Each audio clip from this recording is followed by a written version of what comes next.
The other day, I got a message from a guy that follows this page asking about the optimal way to approach conditioning outside of jiu-jitsu. Here's what he said. I mainly feel like my weak point with cardio is towards the last 20 minutes of practice. I'm just surviving and don't have the energy to push the pace anymore. I was assuming I need more aerobic work, but I wanted to hear what you think. Firstly, I think it's important that we remind ourselves that hitting the wall in a session isn't necessarily an indicator of a lack of fitness. When we reach a point of fatigue, it's nothing more or less than an imbalance between energy demand and energy supply. Fitness is the absence of fatigue. How do we stop that from happening? Well, we make sure that energy demand and energy supply remain in balance. How can we manage energy demand? Well, firstly, we can just pick easier opponents. Smaller, less skillful people are going to require less energy expenditure to overcome and dominate in training than bigger, more skillful opponents. We can also pace out our energy expenditure more intelligently. Rather than go all out every single round like a white belt, we can alternate between bursts of energy when we see an opening, then cruise and pull back to let fatigue subside and either create or wait for the next opening to arise. Lastly, we can also adopt more energy efficient strategies.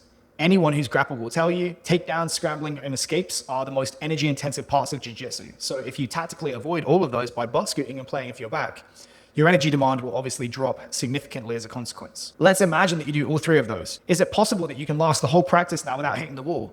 Very likely, yes, but are you any physiologically fitter? Have you increased the capacity of your body to perform work? The answer is no.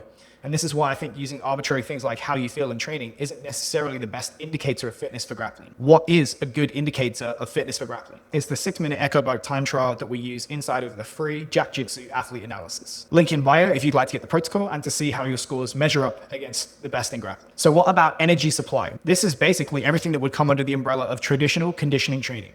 The various activities that we perform to try to increase the output of the 3 energy systems. Entire textbooks have been written about this subject, so I won't get too much into the weeds.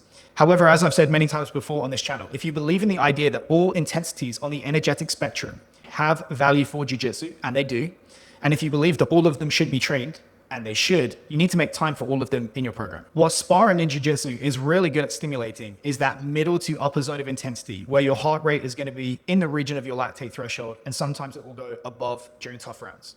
What it's not good at stimulating is the very lower end, so base aerobic work, and the very upper end, namely very short duration alactic efforts. I recommend that the first thing you add in is low-level, non-impact aerobic work in the region of 110 to 120 beats per minute. Start with 15 minutes a few times per week and just keep adding 5 minutes per week until you're doing a few hours of total work per week. Not only is it easy to do, it's easy to recover from, so it won't affect jiu-jitsu.